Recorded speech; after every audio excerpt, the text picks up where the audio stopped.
Hello. मैं बलवंत सिंह रतन, doctor Bhimrao Ambedkar राजकीय महाविद्यालय से।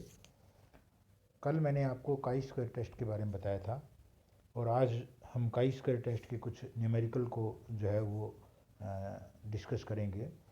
काई स्क्वायर के कई टाइप के सवाल होते हैं, जिसमें प्रथम टाइप का सवाल जो है वो दो गुणों के बीच में संबंध ज्ञात करने के लिए जो है वो होता है।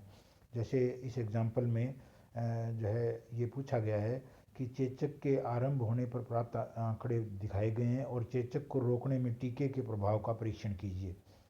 और हमें जो दिया हुआ है वो चेचक का अटैक हुआ और चेचक का अटैक नहीं हुआ।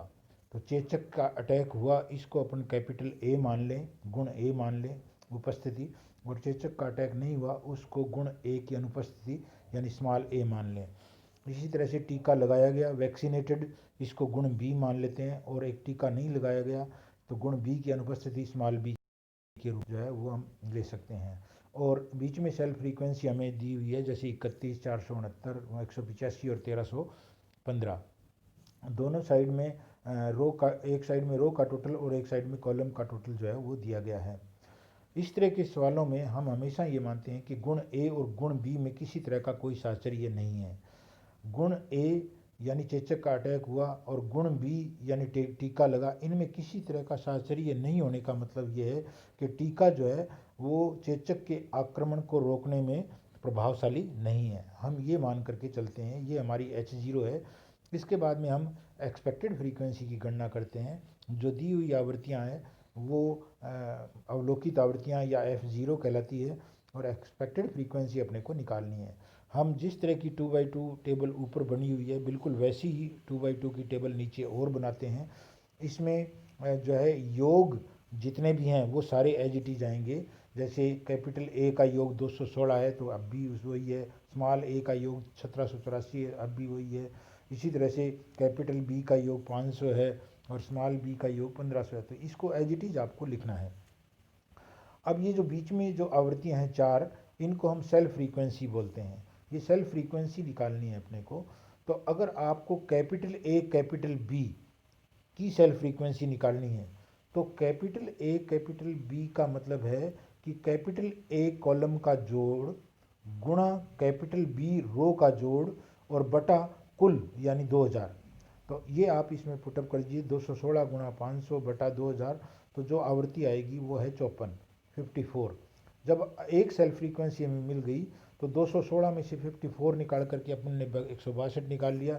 इसी तरह से जो है 500 में से 54 निकाल करके अपन ने 446 निकाल लिया। तो इस तरह से चारों फ्रीक्वेंसी जो है वो हमें निकल जाती है। तो केवल एक फ्रीक्वेंसी हमें फार्मूले से निकालनी पड़ी। तो इसीलिए इसकी डिग्री ऑफ फ्रीडम जो है वो 1 कहलाती है कि एक वैल्यू निकालते ही हम बाकी सब निकाल सकते हैं। तो एक्चुअली जो कॉन्टीजेंसी टेबल होती है, कॉन्टीजेंसी टेबल में डिग्री ऑफ फ्रीडम जो है वो number of columns minus number of column minus 1 गुणा नंबर ऑफ रो माइनस 1 होती है। तो यहाँ दो कॉलम है और दो पंक्तियाँ हैं, तो 2 माइनस 1 गुणा 2 माइनस 1 1, तो ये डिग्री ऑफ फ्रीडम 1 है।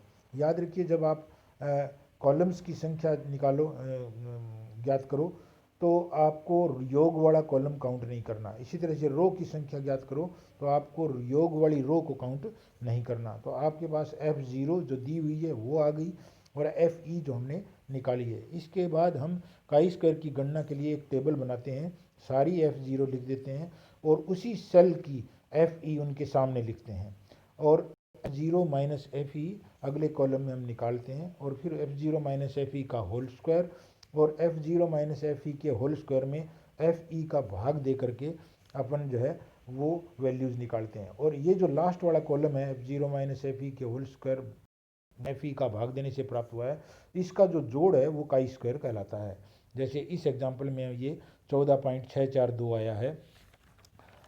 इसके बाद हमने डिग्री ऑफ फ्रीडम जो मैं अभी आपको बता रहा था वो निकाली है, और 1 DF पर काई स्क्वायर का सारणी मान 5% सार्थकता स्तर पर 3.841 है। तो चूंकि अपना कैलकुलेटेड काई स्क्वायर 14.642 है और जो है वो टेबल वैल्यू 3.841 है, तो चूँकि अपनी कैलकुलेटेड वैल्यू टेबल वैल्यू से ज़्यादा है इसलिए H0 रिजेक्टेड है। और H0 में हमने माना था कि गुण A और गुण B में किसी तरह का साहचर्य नहीं है, तो जो है चूँकि वह रिजेक्ट हो गया है इसलिए गुण A और गुण B में साहचर्य है, अर्थात जो है टीका लगाना चेचक के आक्रमण को रोकने में जो है प्रभावशाली है। तो एक जो है टाइप फर्स्ट का जो है एक एग्जाम्पल मैंने आपसे डिस्कस किया। इसी तरह से आप और एग्जाम्पल भी जो है वो देख सकते। टाइप 1 के बाद में टाइप टू जो है वो हैजे वाला है सवाल है।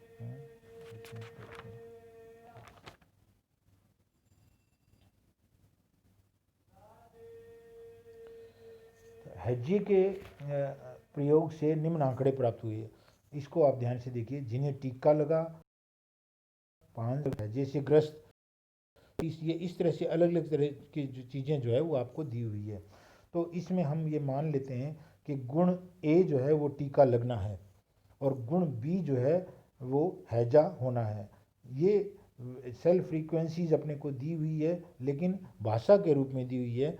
आपको टेबल बनानी है और टेबल बना करके उसमें वैल्यूज़ पुटअप करनी है और वैल्यूज़ पुटअप करने के बाद में आपको उसी तरह से करना है जैसा मैंने पहले एग्जांपल में आपको बताया था।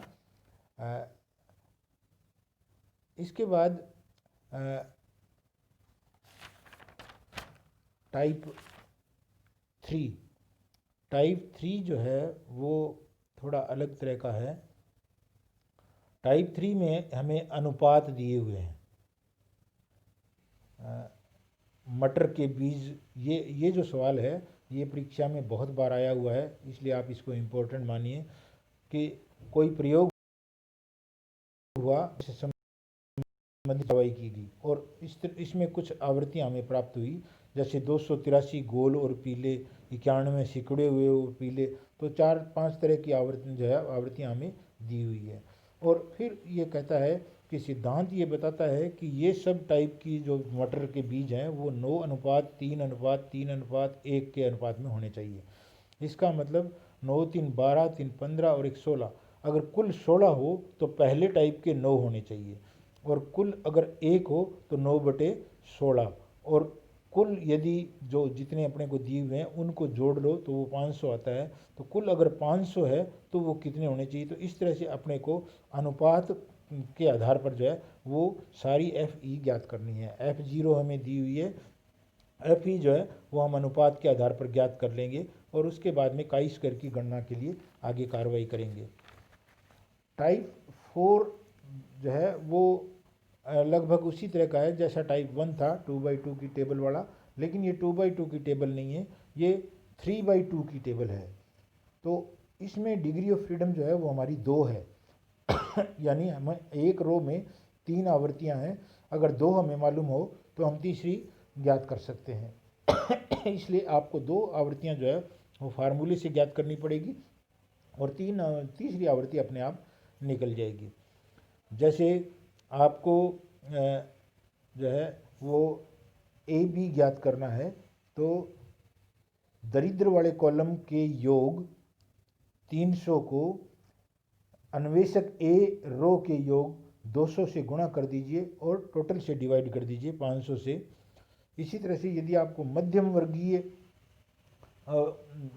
के लिए आवृत्ति ज्ञात करनी है अन्वेषक A के लिए, तो मध्यम वर्गीय कॉलम के योग यानी 150 को जो है वो अन्वेषक A रो के योग 200 से गुणा कीजिए और 500 से भाग दे दीजिए। इस तरह से 2 आवृत्तियां आपको फार्मूले की आवृत्तियां जो है वो कुल में से घटा करके हम निकाल सकते हैं।